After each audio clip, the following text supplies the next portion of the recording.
Hey there, so today we have another review, and this is a beer courtesy event. Thank you so much. This is from Charles Towne Fermentory. And so this is Conspicuous Leisure IPA brewed with Azacca Lupomax, which is a generally new hop product. Lupomax, I think, is the liquid form. Yeah, pretty much they've like concentrated hop matter into a liquid form so you can dump it in and without losing yield. One of the big things about New England IPA and a lot of hoppy IPAs in general is that the more hop pellets you throw into the dry hopping, you lose a certain amount of yield in your beer. Literally, the hops will soak up the beer, and you have to dump the hops. You can't leave the hops in the can, so you're just dumping out hundreds of thousands of dollars. So, Lupomax and Amarillo. So, 6.3.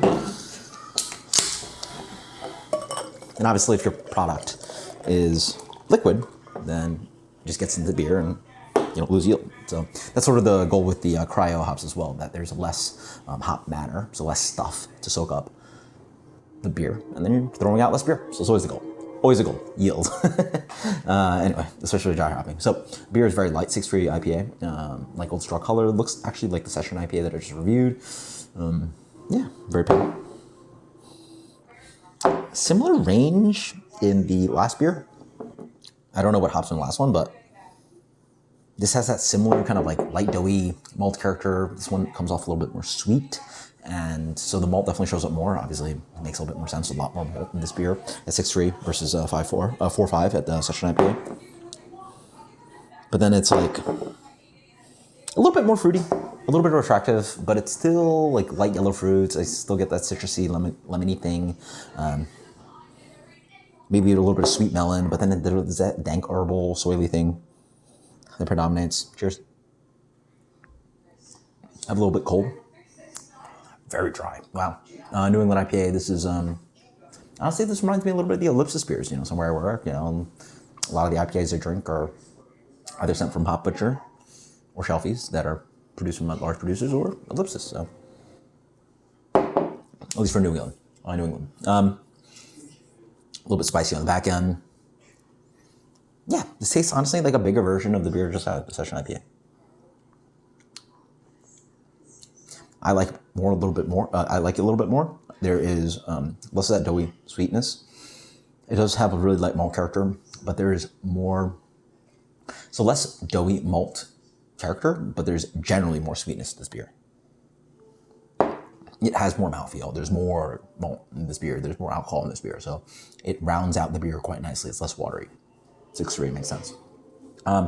This is a good place. This is for people that are looking for New England IPA that want a dry version. Less of that sticky sweetness, not big ester bomb, not super fruity either. This is not tropical orange yellow fruit bomb. This is just honestly, it tastes a little bit like the updated West Coast IPAs that are backed off in crystal malt, but here they've definitely thrown in some like wheat or oat addition, so you get a little bit of that kind of like lighter malt character and a little bit of creaminess, but it's a generally dry beer with less that dankness. You know, like I think some of the West Coast beers will lean a little less on dank, less pine, but there is still a little bit of the herbal base note in here, and then it's not super fruity. It's not a super fruity beer.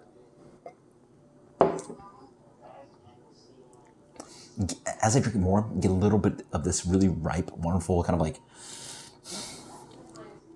nectarine character, a little bit of stone fruit, a little bit of like sweet orange in the middle. And also get some nice kind of like melon notes. I'm thinking underripe cantaloupe, a little bit of that kind of action going on, overly sweet and drippy. Really nice hop notes, not overly sweet. It's a pretty nice, dry New England IPA. Very drinkable, no hop burn, none of that chalkiness. Very well executed. You know, honestly, I think this is sort of a mix between New England and West Coast, or just an updated, drier version of New England IPA. I think more breweries are doing that. I think that it's something that attracts a lot of drinkers, so works out. Drinkability is quite supreme on this one. A lot of New England IPAs, in my impression, are just like, either have some malt flavors or things I don't like going on, or they're like big sweet bombs that are a little bit too cloying, even though like I enjoy drinking those. I think some people don't. This is crushable. This is like, don't even think about it. 16-ounce can, you're gonna do this real good. Yeah, super drinkable. Let's go with a solid. I think it's better than the last beer. 95.